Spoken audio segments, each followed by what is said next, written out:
There are various reasons why Kenyan businesses fail to take off from the subsistence level to the professional corporate level. And this series is simply to explore some of the factors that may not be very well known. And this is generally based upon the psychology of Kenyans. We are not going to look at the external factors that may affect the businesses. That doesn't mean that these factors are not important. But we want to focus more on the attitudes, the values, the belief systems of Kenyans which act to impede business growth. So, and I'm going to use examples, personal examples that you may also have, gone through. So one day I had a small project and I needed, like a welder. So I went to this business person and I wanted him to make for me certain items, and it was a big order. So I wanted first of all for him to make like a sample, and then once we work out the kinks of the sample, then we could at scale. So I drive around to where they do this sort of thing, fabrication. Actually, it's metal fabrication. Let me not call it welding. So I get this small business that does metal fabrication. So I give them the designs with the dimensions and the specifications that are needed. And we sign the agreement, I pay the deposit, and he gives me a timeline. He tells me, you know what, come after X number of days and we should be done by then.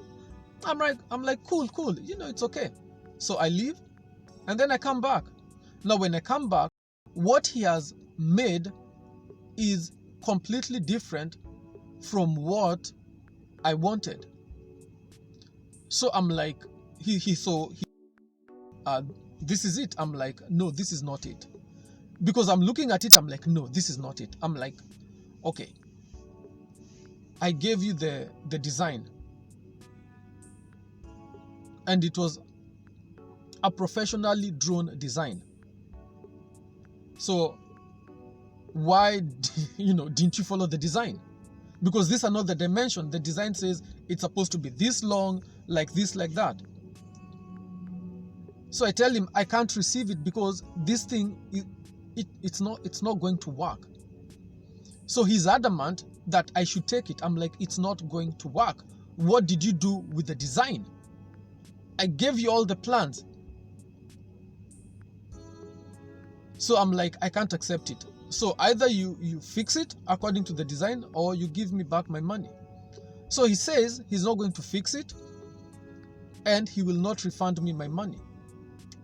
So again, unfortunately, I have to go to the police and I'm swearing and I'm cursing, as I go to the police. So I go to the police, I tell them what happened, and they decide to intervene. So the police tell him, they listen to his side of the story, and they're like, okay, you are on the wrong. Either you give this gentleman back his money or you fix the problem. What do you want to do? So he agrees to fix the problem. And I'm just analyzing that situation. And now think, this is common. This has happened to almost every Kenyan that has ever tried to work with a Kenyan business. So you know what I'm saying is true. So think of this situation. I'm bringing the guy business, right? And this is just the sample of the product that I want them to fabricate. And once we work out the sample, then I'll give him a larger order to reproduce many of these things. So the value of the order was not small. This was a good opportunity for him, especially given the size of his business. But despite all this, he still did a poor job. He threw away the rest of the order. It was a huge order. So he screwed up the rest of the order. He shot himself in the foot. Now, why would he do that? Why would you act against your best own interest? And we see this every single day. Anytime you give a Kenyan business an order, you know you'll have drama. So instead of just producing according to the design. So I asked him, after all these things, I was like, why did you not simply follow the design?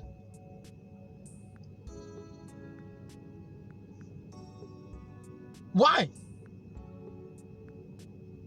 If it says 8 feet, you make 8 feet. Why would you not follow that design? It's from a professional designer who knows what they're doing. And this is a customized product. It has to be those exact dimensions in that shape. There is no wiggle room. There is no negotiation. So he told me that, he gave me a little speech. He told me that I have been doing this work for 20 years. No one is going to tell me how to make this thing. I'm like,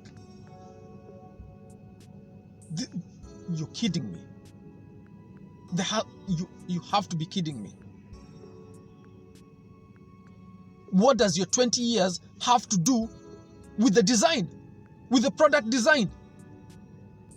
So at once we see that there's a problem. First of all, he's taking the situation personally. So when I gave him the design that had been designed, he immediately got offended. He didn't say anything then, but he was offended that he's been given a design with specifications.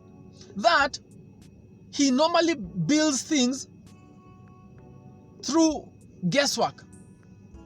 You know, have you ever met those people who, like, when they're let's say they're making tea, and they don't measure the water, they don't measure the milk, they don't measure anything. They do it by sight, you know, by guesswork.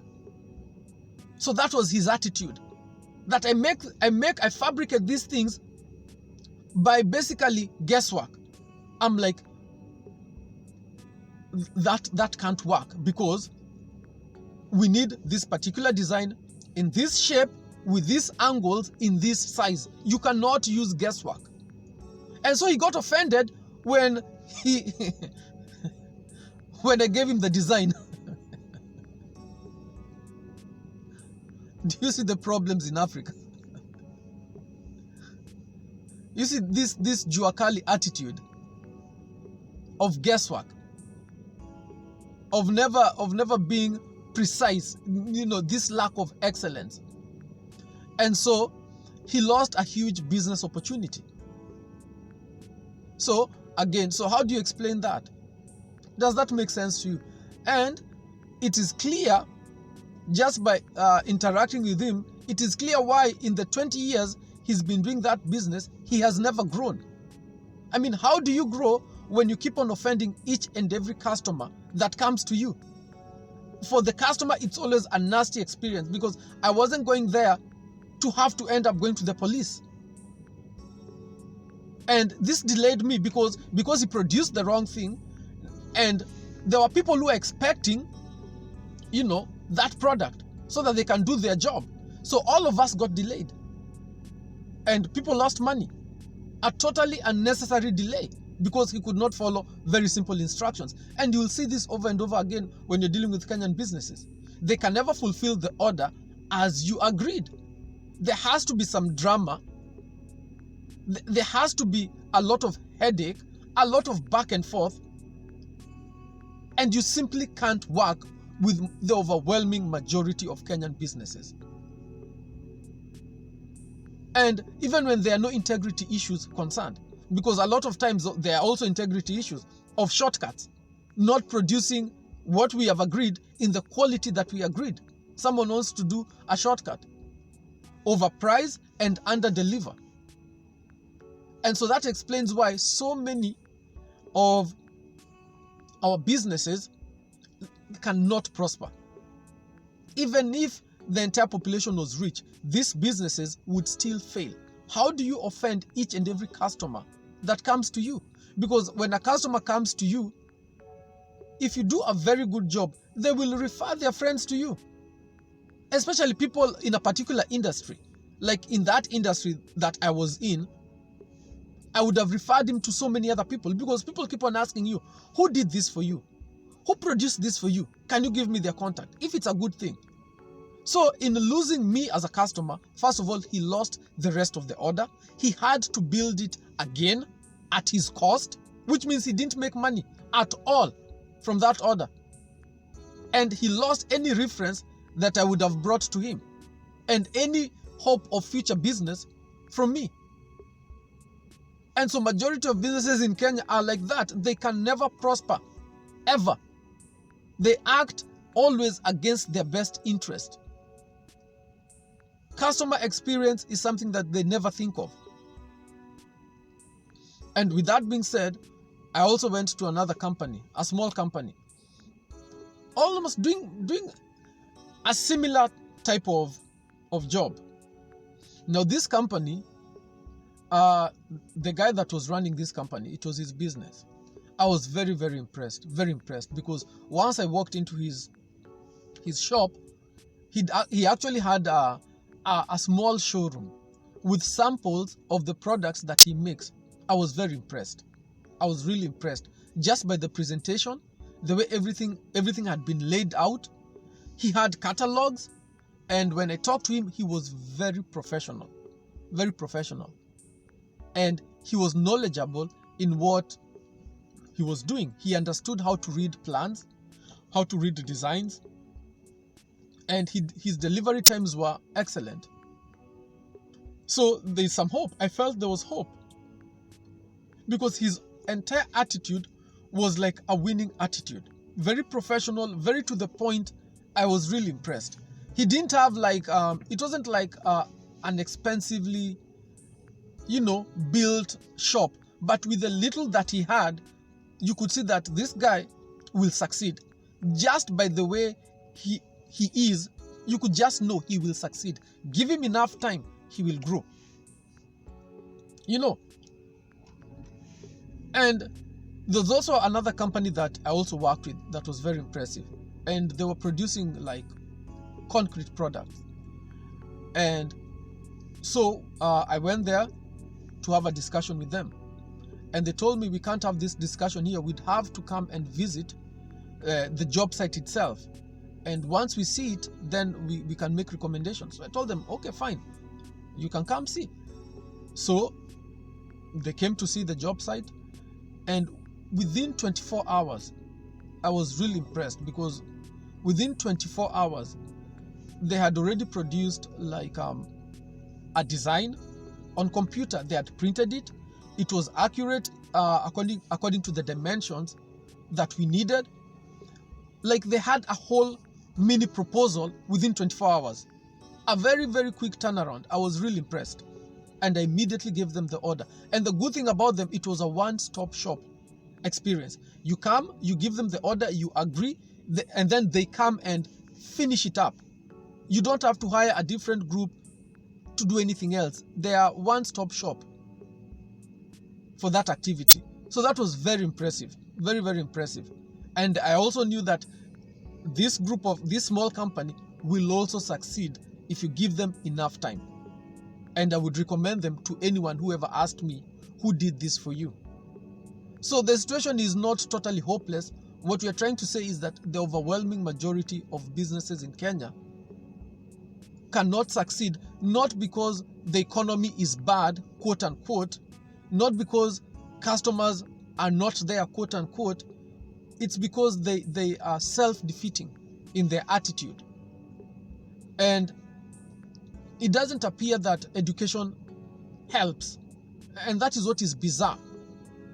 Because a lot of these people who've started these businesses, they appear to be well motivated, highly motivated. They appear to be educated. They appear to have experience. But for some reason, the businesses never go to the next stage of becoming more and more professional, to move from the juakali stage, the rough stage, and to move to be slightly more professional. and then maybe later on to become a corporate, even a small corporate, where everything is being done not by your relatives, but by hired people who are experts in their field. That progression somehow never happens. Our businesses in Kenya, most of them never move beyond the Juakali stage. They remain stuck there forever. And this just kills our economy. Thank you for watching. If you enjoyed this video, please like, subscribe, and comment below. Kenya's time has come. Our time has come. Your time has come. A time to succeed and not fail. A time to grow wealth and not poverty. A time to go up and not down. It's time for you to stop walking and drive your car. Stop renting and buy yourself a house. It's your time to get blessed. Join the CCV movement, and together let us kick poverty and unemployment out of Kenya. Become a member today. Donate what you can. And remember that the CCV is the only political organization in Kenya that is squarely built upon Christian values, unlike the rest. We'll see you next time. Thank you.